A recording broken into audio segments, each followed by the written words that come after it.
Hey, I'm back.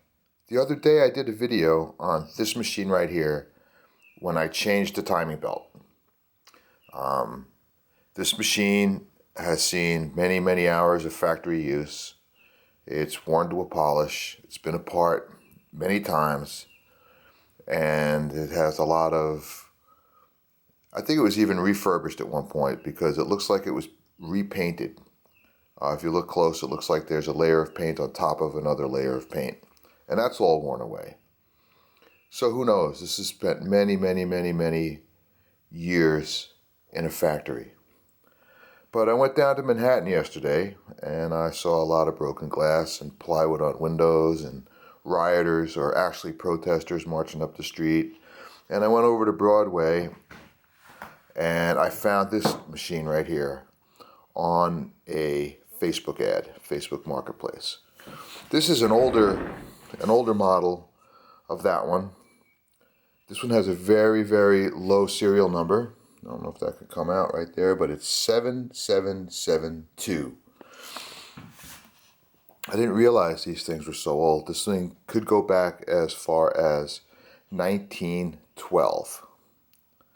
I think they manufactured them somewhere from around 1912 up into the 1940s. It's a zigzag. It has a swing needle system.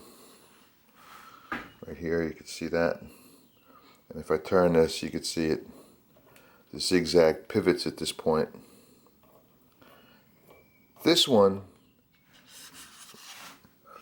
is so old that I got the original table with it, and it had a leather treadle belt. And it must have had a tiny electric motor, or maybe they even used a treadle system on it. I don't know why they would do that.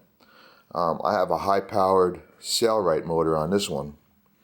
Here's a picture of the workhorse motor, and it's a powerhouse. This thing will sew anything. I had it sew 16 layers of sailcloth. 16 layers. This will do it too. This one looks like it was used maybe in a tailor shop. I pulled a lot of like gray and black and brown, very fine thread out from around the rotary hook, which is the original rotary hook.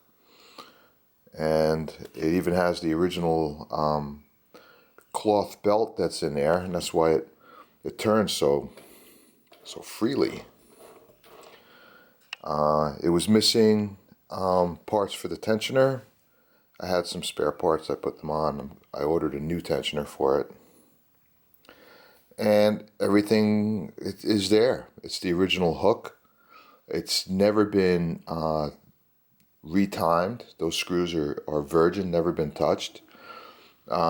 This plate's been off, or someone used the wrong size screwdriver on it. They're a little bit dented, but that's about it. Everything's original. It had seen very little use over the years.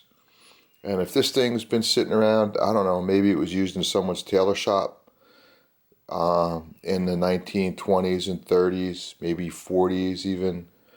And then it probably just sat around from one person's closet or apartment to another person's closet until I got it.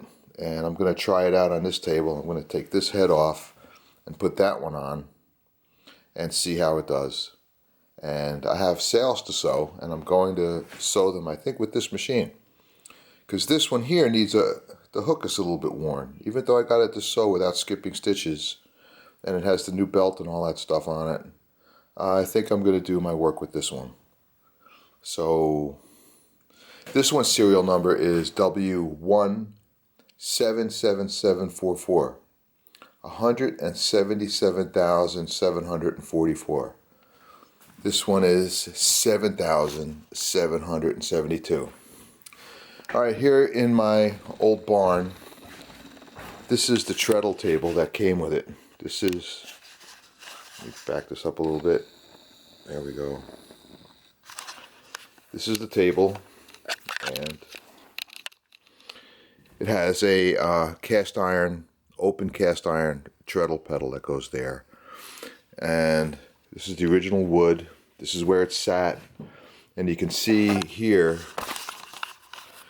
this opening here and here, that you can't get a regular V-belt on there. It either has to be a segmented belt or a leather belt like this one that was on the machine. And I don't see how you could do any real work with it when you have a hook like this on the end of it. What are you going to do? How much power are you going to put on this thing? Not much. And I have the thread stand for this, and it has this, well, maybe that's a new light, maybe not. And somebody put this fabric on here, and if you look underneath the fabric, this is worn. So wood wears out pretty quick. You can see the paint on the machine is worn out.